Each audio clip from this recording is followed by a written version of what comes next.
नामदू वनसली अला रसूलिल करीम अम्मा बाद फ़ाउज़ बिल्लाहि मिनश शैतानिर रजीम बिस्मिल्लाहिर रहमानिर रहीम। आज का जो हमारा टॉपिक है, एजेंडा है या लेक्चर है, वो क्लास नाइन्थ मैथमेटिक्स या नौवीं क्लास नहम क्लास की रियाजी का है। और ये 1.2 की हम डेफिनेशंस के बारे में डिस्कस करने लगे हैं, या कह लेंगे थ्योरी के बारे में डिस्कस करने लगे हैं। जी, यहाँ पर सबसे पहले आ जाता है टाइप्स ऑफ मैट्रिसेस। फर्स्ट है जी रो मैट्रिसेस, मैट्रिक्स। दूसरी टाइप क्या है जी, इकसाम। टाइप्स किसको कहा जाता है? इकसाम को, मैट्रिसेस की इकसाम। पहली किस्म कौन सी है जी? Row matrix. सेकंड क्या है जी? Column matrix. ये आपसे इस तरीके से भी सवाल पूछा जा सकता है कि टाइप्स ऑफ मैट्रिक्स लिखें।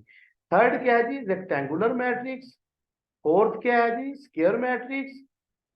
फिफ्थ क्या है जी? नल और जीरो मैट्रिक्स। सिक्स क्या है जी? Transpose of a matrix. Seven है जी negative of a matrix.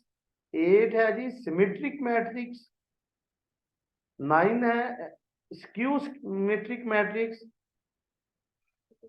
Tenth है जी डायगोनल मैट्रिक्स। इलेवेंथ है जी स्केलर मैट्रिक्स। ट्वेल्थ है आइडेंटिटी मैट्रिक्स। जी, ये टाइप्स ऑफ मैट्रिक्स हैं 12। इसके बारे में पढ़ते हैं और फिर ही ये 1.2 एक्सरसाइज सोल्व होगी। जी, सबसे पहले हम देख लेते हैं रो मैट्रिक्स को। ये रो के बारे में और कॉलम के बारे में हम पहले ही पढ़ चुके हैं कि रो क्या होती है, कॉलम क्या होता है। A matrix is called a row matrix if it has only one row। जी, रो क्या होता है? वर्टिकल वे में जो एंट्रीज होंगी, entries in a vertical way is known as row. ये पहले चैप्टर के शुरू में हमने पढ़ी थी। जी, अगर आपका मैट्रिक्स है और उसमें सिर्फ और सिर्फ एक ही लाइन है तो उसको क्या कहा जाएगा? Row matrix. अब इसकी एग्जांपल दी है, eg the matrix M is equal to 2 - 1 7 brackets is a row matrix of order 1/3 बस। And m is equal to 1 - 1 is a row matrix of order 1/2। ये कंप्लीट ही आपने डेफिनेशन लिखनी है एग्जांपल्स के साथ। जी, उसके बाद कॉलम्स में अगर बच्चों को मुश्किल लगता है तो वो सिर्फ इधर तक भी लिख दें, इज अ रो मैट्रिक्स। ये एग्जांपल आ जाएगी, उसमें एक एग्जांपल काफी है। उसके बाद कॉलम मैट्रिक्स है। A matrix is called column matrix if it has only one column. अगर इसमें सिर्फ और सिर्फ एक कॉलम हो। Eg M10 and N201 are column matrices. अगर आप एक लिखेंगे ईजी M10, फिर आप लिखेंगे इज कॉलम मैट्रिक्स। ये जेन में रखना है क्योंकि ये प्लूरल है, इसलिए उन्होंने मैट्रिसेस लिखा हुआ है। आपने अगर एक एग्जांपल देनी है तो फिर मैट्रिक्स लिखा जाएगा। जी, नेक्स्ट आ जाता है जी रेक्टेंगुलर मैट्रिक्स। रेक्टेंगल आपके जेन में आ जाना चाहिए, ये शेप की बात हो रही है कि जिसकी आमने सामने वाली एंट्रीज जो हैं वो इक्वल होती हैं, लेकिन चारों एंट्रीज इक्वल नहीं होती। खा वो किस शेप में भी हो, चाहे इस शेप में हो, ये रेक्टेंगुलर है, या मुस्ततील, और इस शेप में भी हो।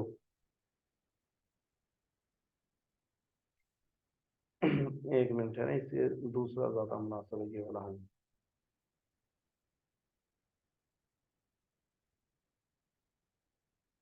माउस का थोड़ा सा इशू है।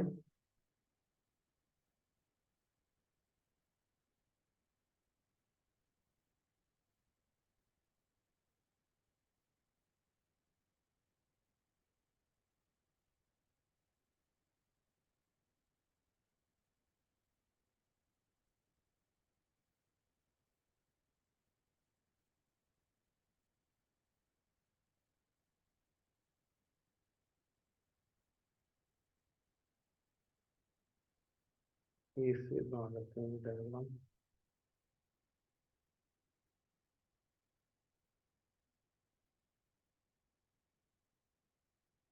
ये अगर इस शेप में होगा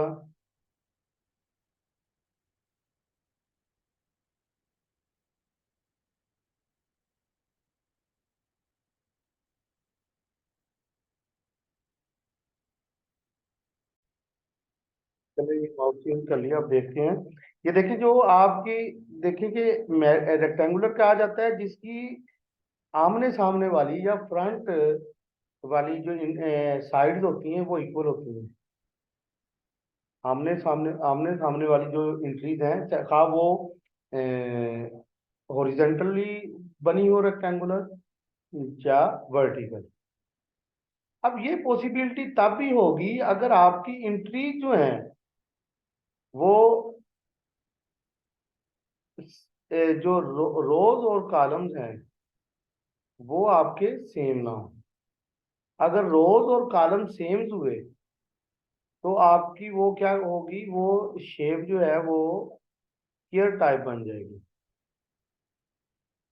अगर आपकी इंट्रीज रोज और कॉलम्स की इंट्रीज, रोज और कॉलम्स बराबर हुए तो वो आपका क्या बन जाएगा, स्क्वायर। अगर रोज और कॉलम्स बराबर ना हुए तो वो आपका रेक्टेंगुलर बन जाएगा। जी आप इसकी डेफिनेशन पढ़ते हैं तो क्लियर हो जाएगा सारा। जी यहाँ पर है जी, rectangular, a matrix M is called rectangular if the number of rows of M is not equal to the number of matrix M's columns। यानी कि आपके नंबर ऑफ रोज और नंबर ऑफ कॉलम इक्वल नहीं होंगे तो वो ऑटोमेटिकली आपकी क्या बन जाएगी, रेक्टेंगुलर। और इसकी एग्जांपल देख लें, एक या दो, जितनी भी आपको ज्यादा सूटेबल लगती है। और साथ इन्होंने आर्डर लिखा हुआ है, अगर आप आर्डर भी लिख देंगे तो वो ज्यादा मुनासिब रहेगा, क्योंकि आर्डर तो आपने पहले चैप्टर में पढ़ लिया हुआ है।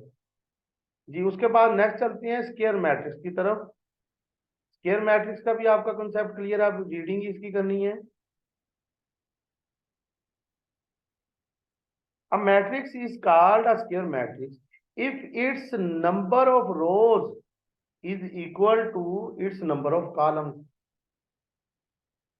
A 2-1 0 3 और दूसरा दिया है square matrix of order 2 by 2।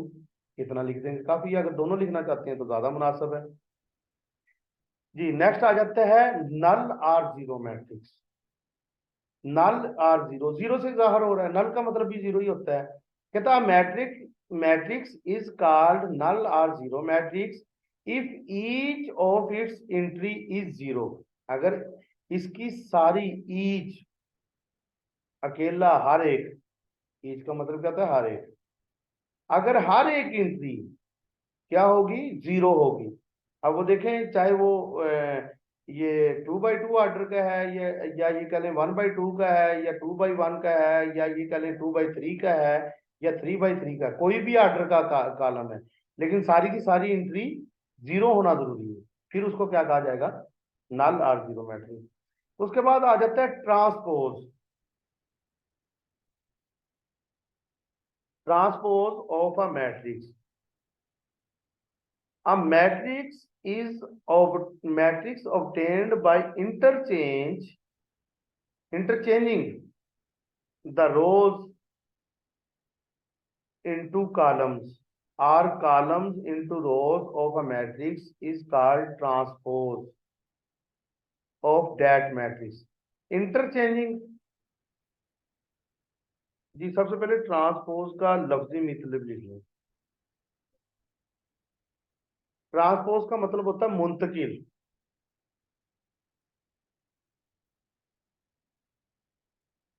ये लफ्जी मतलब मैंने लिखवाया है, उर्दू में भी इसको ट्रांसपोज ही कहा जाएगा। और इंटरचेंजिंग का मतलब होता है तबादला। अब देखते हैं इसको थोड़ा सा हम इंटरचेंज करके, तबादला करके खुद ही देख लेते हैं एक दफा। आपके पास ये देखिए एक मैट्रिक्स है 1 और 2। एक मैट्रिक्स है 1 और 2, ए उसको कह दिया हमने। ये इस तरफ गौर कर लें जरा। एक मैट्रिक्स है 1 और 2। अब हमने पढ़ा क्या है, interchanging the rows into columns. Rows column में चेंज होनी, कितनी रोज हैं, एक है। जी अब इसको हम क्या करेंगे, कॉलम की शक्ल में लिख देंगे।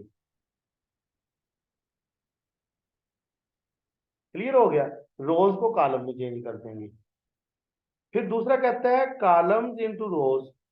तो ये देखें, अगर कॉलम देखें, कॉलम कितने हैं, 2 हैं, तो इनको रोज में लेके आ जाएंगे तो तब भी वही चीज बनेगी। तो ये हमारा ये वाली चीज क्या होगी, इसको फिर हम ए नहीं लिखेंगे बल्कि ए का ट्रांसपोज लिखेंगे। जब इसको इंटरचेंज कर देंगे तो हम ए का ट्रांसपोज टी छोटा सा सिंबल या अलामत लगाएंगे और इसको पढ़ा क्या जाएगा, ट्रांसपोज। तो अब ट्रांसपोज में तो कोई मुश्किल नहीं होगी कि अगर आपको ट्रांसपोज लेना पड़े। मजीद इसके जो एग्जांपल थी उसको देख लेते हैं। ये देखें, ए दे दिया आपको, एंट्री दी हुई है, इधर इस तरफ गौर करें, ये 1 2 3 ये एंट्रीज दी हुई है फर्स्ट रो में। अब हमने क्या करना है, रोज को कॉलम में चेंज करना है। अब 1 2 3 को हमने क्या किया, 1 2 3 कॉलम में चेंज कर दिया। फिर दूसरा था 2 1 0, 2 1 0 को कॉलम में चेंज कर दिया। फिर उसके बाद -1 4 -2 इसको भी हमने कॉलम में चेंज कर दिया। रोज को कॉलम में चेंज करना या कॉलम को रोज में चेंज करना क्या कहलाएगा, ट्रांसपोज। जी अब ये क्लियर हो गया होगा कंसेप्ट। नेक्स्ट चलते हैं जी, ये थोड़ा सा रह गया, क्लियर भी हो गया। अब आ गया जी negative matrix.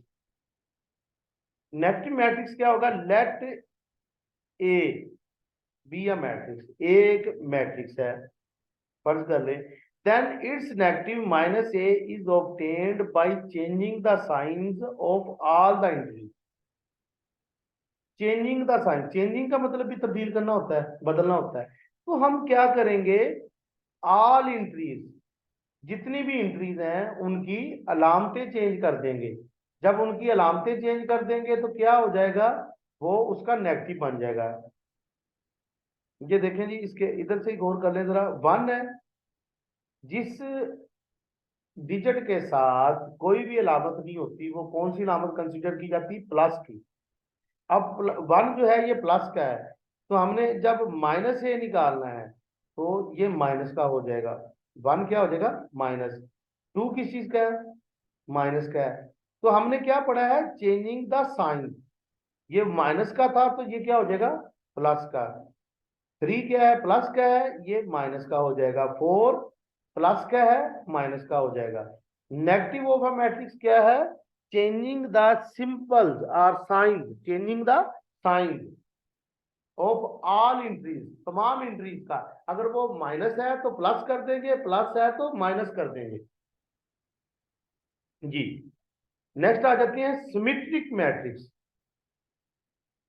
A square matrix is symmetric। Square matrix, जरा वर्ड पे गौर करें, ये कौन से वाला होगा।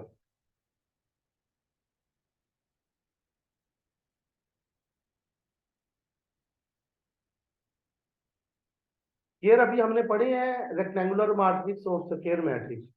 तो रेक्टेंगुलर मैट्रिक्स में क्या था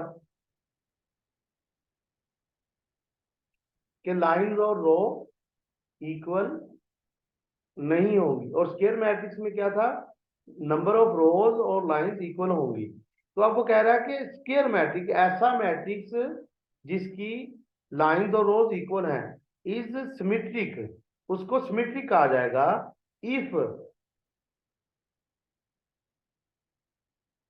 it is equal to its transpose, अगर ये अपने ट्रांसपोज के इक्वल होगा। अभी हमने ट्रांसपोज लेना भी सीखा था, ऐसे ही है, हमने ट्रांसपोज लेना भी सीखा था। तो अभी पहले यहाँ पर आई थिंक 3 वे की दी हुई है, हम 2 वे की कर लेते हैं। इधर से समझे, इधर गौर करिएगा।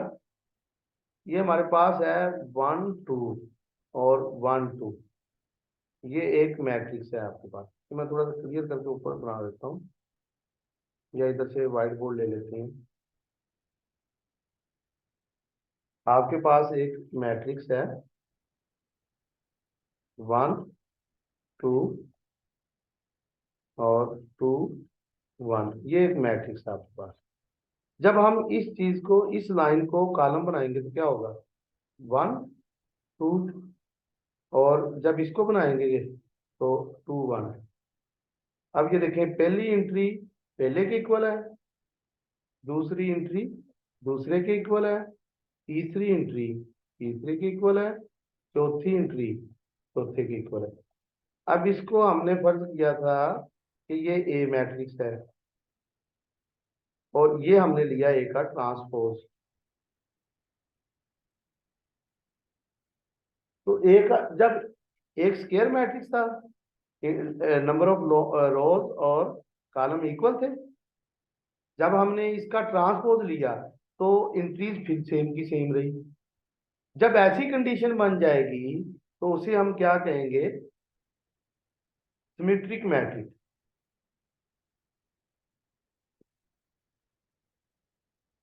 जी ये कंसेप्ट क्लियर हो गया सिमेट्रिक का। अब आ गया है जी स्क्यू सिमेट्रिक। जी इसको जरा थोड़ा सा कर लें गौर, थोड़ा सा डिफरेंस है, बाकी चीज वही है। वो कहता है जी if a square matrix, a square matrix A is said to be a skew symmetric if A transpose is equal to minus A, कि हम A का ट्रांसपोज लें और उसका आंसर किसके बराबर हो, माइनस ए के, और माइनस ए या नेगेटिव ए। और नेगेटिव ए के लिए क्या शर्त थी कि सिंबल चेंज हो जाएंगे। अब देखते हैं इसकी एग्जांपल को। अब आपको ए मैट्रिक्स दिया हुआ है 0 2 3 -2 0 1 -3 -1 0। अब हम लेते हैं इसका ट्रांसपोज। जब ट्रांसपोज लेंगे 0 2 3,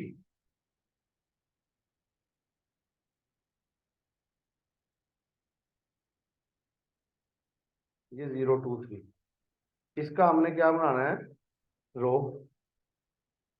फर्स्ट रो का, सॉरी फर्स्ट रो का फर्स्ट कॉलम बना दिया है। फिर उसके बाद हमारे पास सेकंड रो है, इसका हमने सेकंड कॉलम बना दिया है। और फिर हमारे पास थर्ड रो थी, उसका थर्ड कॉलम बना दिया। ऐसे ही है, हमने इसका ट्रांसपोज ले लिया। अब इसको करते हैं क्लियर। अब हम देखते हैं कि ये किसके इक्वल है। अब दूसरी तरफ हम क्या करते हैं, ए का नेगेटिव ए लेते हैं, इसका नेगेटिव ए लेते हैं, नेगेटिव ए लेते हैं, इस जगह पर ले लेते हैं, ये नेगेटिव ए लिया हुआ है। इसका क्या किया हमने, नेगेटिव ए लेते हैं। नेगेटिव ए में क्या होगा, हम इंट्रीज की अलामतें क्या होंगे, चेंज करेंगे। जीरो है तो जीरो का तो जीरो ही रहेगा, ठीक है ना। बल्कि ये बाहर माइनस लिखा है। अब ये माइनस जो है जब मल्टीप्लाई करेंगे, इंट्रीज डिफरेंट करेंगे ना, ये वाला आया हुआ है, बल्कि ये नहीं है। ये तो उसने माइनस बाहर लिखा हुआ है, उसके बाद मल्टीप्लाई किया है। जब माइनस को मल्टीप्लाई करेंगे ब्रैकेट के अंदर तो अलामतें चेंज हो जाती हैं। ये देखें, ये 2 था, ये सेकंड एंट्री है, तो इसका नेगेटिव लेंगे तो अलामत चेंज होगी, ये -2 आ गया। ये 3 था, ये हमारा -3 हो गया। और ये आपका जो 2 था, ये किस चीज का है, माइनस का। ये 2 आपके पास माइनस है, तो जब इसका नेगेटिव लेंगे तो 2 हमारे पास किस में आएगा, माइनस माइनस क्या हो जाएंगे, प्लस हो जाएगा, ये इसके इक्वल हो जाएगा। अच्छा उसके बाद जीरो वैसे रहेगा। ये 1 है, ये प्लस का है, यहाँ पर क्या हो गया, माइनस का। फिर ये 3 माइनस का है, तो ये हमारे पास क्या हो गया, प्लस का। ये उसने ब्रैकेट के बाहर और अंदर माइनस माइनस लिखा है, तो माइनस माइनस मल्टीप्लाई होके आपका प्लस बन जाएगा। इसी तरह ये -1 है, और ये माइनस और माइनस, ये क्या बन जाएंगे, प्लस, मल्टीप्लाई होकर। तो ये +1 हो गया, ये -1 था, +1 हो गया, ये जीरो का जीरो सेम आ गया। अब देखें कि हमने जो ट्रांसपोज लिया था और जो जब नेगेटिव लिया है, ए का ट्रांसपोज भी लिया और ए का नेगेटिव भी लिया, तो दोनों का आंसर क्या आया, सेम आया, इक्वल आया।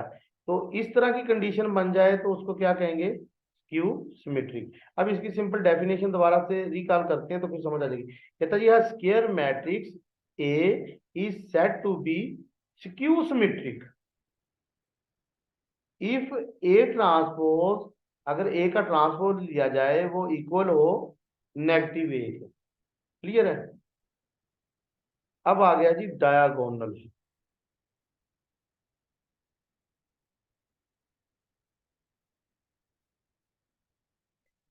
A square matrix A is called a diagonal matrix if at least any one of the entries of its diagonal is not zero, इसकी डायगोनल एंट्री जो है वो जीरो ना हो, and non diagonal entries are zero.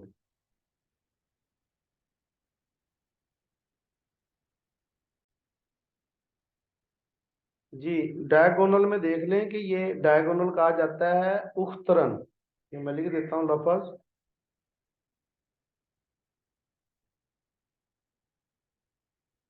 और इसको समझ लें कि आपका ये एक स्क्वायर दिया हुआ है, तो स्क्वायर में इस डायरेक्शन में ये वाली जो डायरेक्शन होगी, ठीक है ना, इसको लाइन पढ़ा जाएगा इंग्लिश में, इसको कह लें कि कर्वी लाइन कहा जाता है। कर्वी भी नहीं, कर्व तो दूसरी हो जाती है, टिल्ट लाइन कहा जाएगा।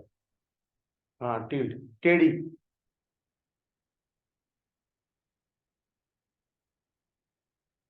जी, ये इस लाइन में या इस डायरेक्शन में जो इंक्रीज होंगी, इस डायरेक्शन में इंक्रीज जो होंगी वो नॉन जीरो हो, और इसके अलावा जितनी भी इंक्रीज हैं आपकी वो जीरो हो, फिर उसको क्या कहा जाएगा, डायगोनल मैट्रिक्स। अब ये देखें, इस ये लाइन बनाई थी ना मैंने, अब इसको देखें, ए दिया हुआ आपको एक मैट्रिक्स, इसकी ये वाली एंट्री देखें, 1 2 3 है, और बाकी जितनी भी इंट्रीज हैं जीरोज हैं, इसको क्या कहा जाएगा, डायगोनल। अब इसी तरह ये वाली एंट्रीज दी हुई हैं, बाकी सारी ना जीरो है, तो ये डायगोनल हो गया। क्लियर है जी। उसके बाद नेक्स्ट आ जाता है जी आपके पास scalar matrix. A diagonal matrix is called scalar matrix if all the diagonal entries are same and non-zero। जी, अब इसी को देख लें, वो कहता है जी ये डायगोनल में आपका था जो है, ये इस डायरेक्शन में जो एंट्रीज हैं वो नॉन जीरो, डायगोनल ये था ना। अब वो कहता है कि जो डायगोनल मैट्रिक्स है उसकी ये वाली जो एंट्रीज हैं वो सेम हो, अगर तीनों, ये भी वन, ये भी टू होती, ये भी टू होती, ये भी टू होती, तो फिर हम उसको क्या कहते, स्केलर मैट्रिक्स। क्लियर इतना, ये उसने दे दिया, ये देखें, उसकी एग्जांपल के से दे दी है कि के, ये वाली जो लाइन बन रही है टेढ़ी, उसके बाद 2 2 2 सेम है, अगर डायगोनल भी है और सेम एंट्रीज हैं फिर उसको क्या कहा जाएगा, स्केलर। अच्छा जी, अब इसी इसी का अगर इंट्रीज वन हो, ये वाली इंट्रीज वन हो, ये वाली एंट्री जो है ये क्या हो, वन हो, तो फिर उसको कहा जाएगा आइडेंटिटी मैट्रिक्स। अगर आपका डायगोनल मैट्रिक्स हो और इसकी एंट्रीज क्या हो, वन हो, तो उसको क्या कहा जाएगा, आइडेंटिटी मैट्रिक्स। जी, ये आपके इस चैप्टर के, यही मतलब कि आई थिंक ये लास्ट थी जी। अब एक्सरसाइज की तरफ आ जाते हैं, एक्सरसाइज को सोल्व कर लेते हैं जल्दी जल्दी, क्योंकि अब आपके डेफिनेशन सारे कंसेप्ट ठीक होंगे। अब वो कहता है जी, क्वेश्चन नंबर 1 है, from the following matrices identify unit matrices, row matrices, column matrices and null matrix. अब देखें, ए में सारे के सारे जीरो हैं, जिसकी सारी एंट्री जीरो होंगी वो आपका क्या होगा, नल मैट्रिक्स। ये आपका नल हो गया। उसके बाद ये आपका एक रो है, अगर एक रो होगी तो वो आपका रो मैट्रिक्स हो गया, रो मैट्रिक्स। और ये एक कॉलम है, ये आपका क्या बन गया, कॉलम मैट्रिक्स। और ये वाला क्या है, ये भी कॉलम है, एक ही कॉलम है ना, तो ये भी कॉलम मैट्रिक्स है। और ये वाला देखें जरा, ये आपका कौन सा बन रहा है, इसमें देखें, यूनिट मैट्रिक्स पूछा है, रो मैट्रिक्स पूछा है, कॉलम मैट्रिक्स पूछा है और नल मैट्रिक्स। तो ये डायगोनल भी बन रहा है और आइडेंटिटी भी बन रहा है, लेकिन यहाँ पर उन्होंने इस चीज के बारे में पूछा नहीं। अब इसमें कोई भी पॉसिबिलिटी आप लिख सकते हैं, ये आपका स्क्वायर मैट्रिक्स भी बन रहा है, आपका आइडेंटिटी मैट्रिक्स भी बन रहा है, और ये वाला जो आपका है एक ही एंट्री है और वो जीरो है, ये कौन सा बन गया, नल मैट्रिक्स। जी, अब नेक्स्ट वाले क्वेश्चन की तरफ चलती है, ये क्वेश्चन हो गया क्लियर। कहते हैं from the following matrices identify square matrix. सबसे पहले हम इस क्वेश्चन में सारे के सारे स्केयर दे, क्योंकि पॉसिबिलिटी है कि एक मैट्रिक्स ज्यादा कंडीशन रखता हो। अब ये देखें, सबसे पहले हमने स्केयर को देखना है, इंट्रीज देखनी। स्केयर में क्या देखना होता है? इंट्रीज। जी इसकी इंट्रीज सेम नहीं है, 2 रोज हैं 3 कॉलम्स हैं, तो ये कौन सा बनेगा आपका? रेक्टेंगुलर। ये इसकी इंट्रीज सेम है, ये आपका क्या बन गया? Square matrix. इसकी एंट्री सेम है, ये क्या बन गया? Square matrix. इसकी एंट्री सेम नहीं है, ये आपका क्या बन रहा है? Rectangular matrix. ये इसकी देखें एंट्रीज सेम नहीं है, ये आपका क्या बन गया? Rectangular matrix. रो और कॉलम के नंबर सेम नहीं, ये क्या बन गया? रेक्टेंगुलर।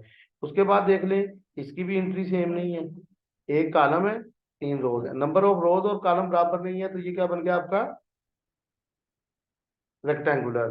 ये इसकी इंक्रीज सेम है, 3 रोज है 3 कॉलम्स हैं, ये आपका क्या बन गया? Square matrix. इसकी इंक्रीज देख लें, 3 रोज हैं 2 कॉलम्स हैं, ये क्या बन गया? आपका रेक्टेंगुलर। एंट्री सेम होगी रोज और कॉलम्स की, तो फिर रोज और कॉलम सेम होंगे तो फिर आपका स्क्वायर होगा, नहीं तो आपका रेक्टेंगुलर होगा। अच्छा, उसके बाद आप देखें, ये तो आपका क्लियर हो गया। अब इसके अलावा आपने जो मैक्सिमम क्लोज होगा ना उसको लिखना है, जो सबसे ज्यादा क्लोज होगा। एक ही जवाब देना है अगर, तो सबसे ज्यादा क्लोज। अब ये देखें, ये 2 रोज 3 कॉलम, ये आपका बन गया रेक्टेंगुलर। अब इसमें देखें, 3 रोज 1 कॉलम, ये भी आपका रेक्टेंगुलर बन गया। इसमें देखें, 2 रोज 2 कॉलम, ये आपका स्क्वायर बन गया। अब इसका स्क्वायर तो बन रहा है, लेकिन उससे भी ज्यादा कोई चीज अहमियत रखती है इसमें, वो कौन सी है? ये देखें, ये डायगोनल भी है, लेकिन डायगोनल भी नहीं कहेंगे, बल्कि ये आइडेंटिटी कहलाएगा। क्यों? क्योंकि इसकी डायगोनल वाली एंट्री 1 1 है, तो ये आपका आइडेंटिटी मैट्रिक्स होगा। और ये वाला आप ये देख लें कि 3 रोज हैं 2 कॉलम्स हैं, ये भी आपका रेक्टेंगुलर मैट्रिक्स बन गया। अब नेक्स्ट वाले को देखते हैं, 3 कॉलम 1 रो, ये भी आपका रेक्टेंगुलर बन गया। अच्छा, ये देखें कि ये आपका बन रहा है अपने के नाम नल मैट्रिक्स। क्यों? क्योंकि इसकी सारी एंट्री जीरो नहीं है, एक नॉन जीरो है, इसलिए ये भी आपका रेक्टेंगुलर मैट्रिक्स कहलाएगा। जी उसके बाद ये देखें, ये वाला आपका क्या कहलाएगा? इसमें देखिए, ये डायगोनल भी नहीं बन रहा, 1 2 1 है, ऐसे ही है, तो ये आपका क्या बनेगा? 3 रोज हैं 3 कॉलम्स हैं, तो ये आपका स्क्वायर मैट्रिक्स बनेगा। और इसकी सारी की सारी एंट्री जीरो हैं, ये आपका क्या बनेगा? Null matrix. ये क्वेश्चन अब सोल्व हो गया, कोई कंफ्यूजन तो नहीं है? नेक्स्ट क्वेश्चन की तरफ चलते हैं। From the following matrices identify diagonal, scalar and unit matrices. Diagonal, scalar, unit. अब देखें, है तो भाई तीनों की डेफिनेशन में स्केलर भी वही होगा, डायगोनल होना जरूरी है, आइडेंटिटी भी डायगोनल होना जरूरी है। अब आपने मेन डिफरेंस जो है वो जेन में रखना है। ये 5 - 3 कितना हो गया? पहले इसको सोल्व कर लें। ये 5 - 3 कितना हो गया? 2, और 1 + 1 2। अच्छा जी, ये 4 और 4, ये है तो डायगोनल, लेकिन इंट्री सेम है। अगर इंट्री सेम होंगी तो उसको क्या कहा जाएगा? स्केलर। अब इसकी इंट्रीज जो है सेम नहीं है, तो ये आपका क्या होगा? Simply diagonal. और अब इसकी इंट्री सेम तो है, लेकिन क्या है? 1 1, तो ये आपका क्या बन जाएगा? आइडेंटिटी। जी नेक्स्ट आ गया, ये तो आपका इसमें आ ही नहीं रहा। इसमें देखें कि डायगोनल में एक तरफ 3 है एक तरफ 0, तो आपका डायगोनल मैट्रिक्स के होने के लिए शर्त क्या है? आपकी डायगोनल की एंट्रीज नॉन जीरो हो। तो ये ना तो डायगोनल बनेगा, ना स्केलर बनेगा, और ना यूनिट या आइडेंटिटी मैट्रिक्स बनेगा, बल्कि इसको ये स्क्वायर मैट्रिक्स है, ये किसी में भी फॉल नहीं करेगा। तो इसको हमने सोल्व किया था, ये 2 हो गया और ये भी 2 हो गया। तो डायगोनल की एंट्रीज सेम है, तो सेम होंगी तो कौन सा होगा, स्केलर। क्लियर है, ये क्वेश्चन भी क्लियर हो गया। अब इसमें आ जाए, नेक्स्ट क्वेश्चन को देख लें।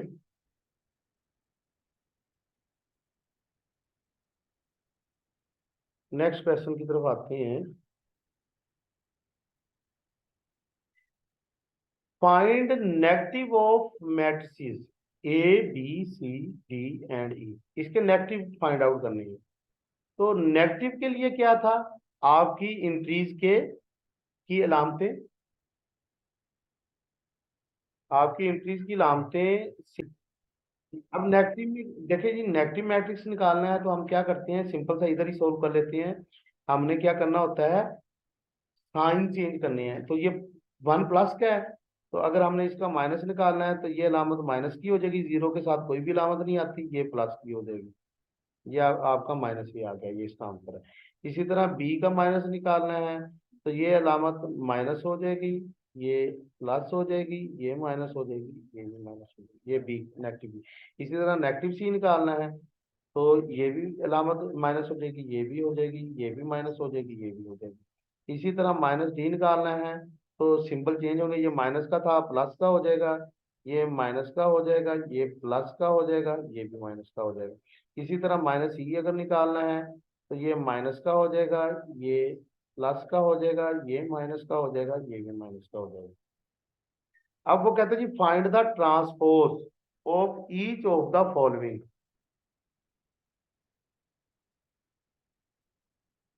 इसको क्लियर करते हैं। अब थोड़ा सा रह गया, जल्दी से वाइंड अप करते हैं। 6 क्वेश्चन ही ना इसमें जी। ये वाला क्वेश्चन देखें, ए का ट्रांसपोज ले लेते हैं। ये ए का ट्रांसपोज लेना है, तो ए के ट्रांसपोज में हमने क्या करना था, रो को कॉलम में या कॉलम को रोज में। तो ये एक कॉलम है, तो इसको रो बना देते हैं।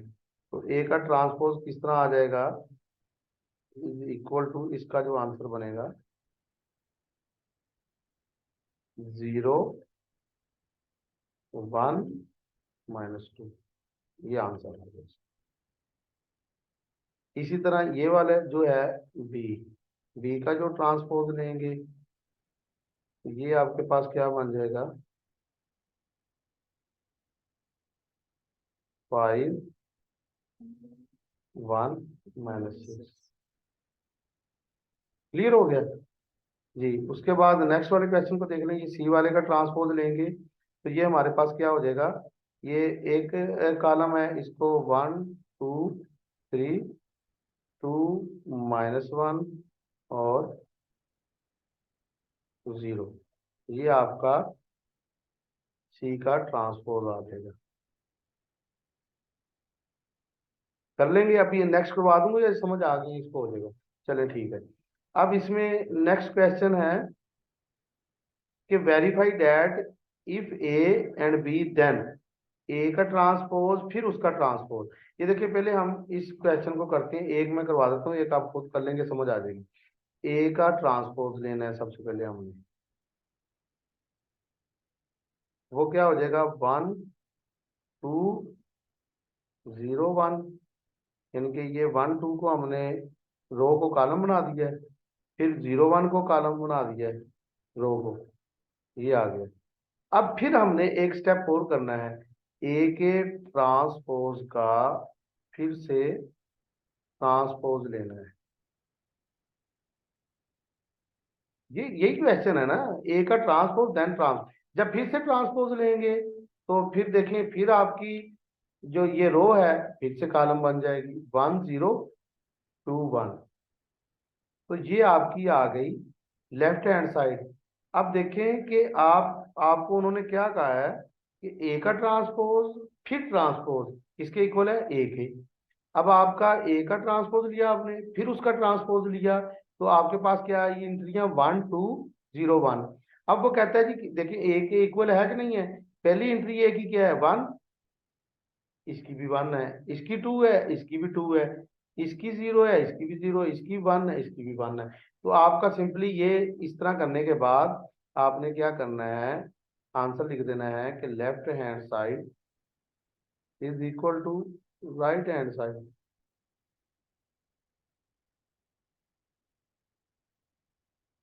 जी क्लियर है इतना? जी आज 1.2 कंप्लीट हो चुकी है। इंशाल्लाह नेक्स्ट टाइम 1.3 के साथ उसकी डेफिनेशन करेंगे और उसको वाइंड अप करेंगे इंशाल्लाह। यूट्यूब पर सुनने वालों के लिए बस इतना ही कि दुआओं में याद रखिएगा, और इंशाल्लाह नेक्स्ट लेक्चर भी उनको जो एकेडमी का चैनल है द कैरियर काउंसलिंग एकेडमी, उसकी वसात से लेक्चर मिलते रहेंगे और वो अपनी तैयारी इंशाल्लाह घरों में बैठे फ्री ऑफ कॉस्ट कर लेंगे। वमा अलैना इल्लल बलाग। अल्लाह हाफिज़।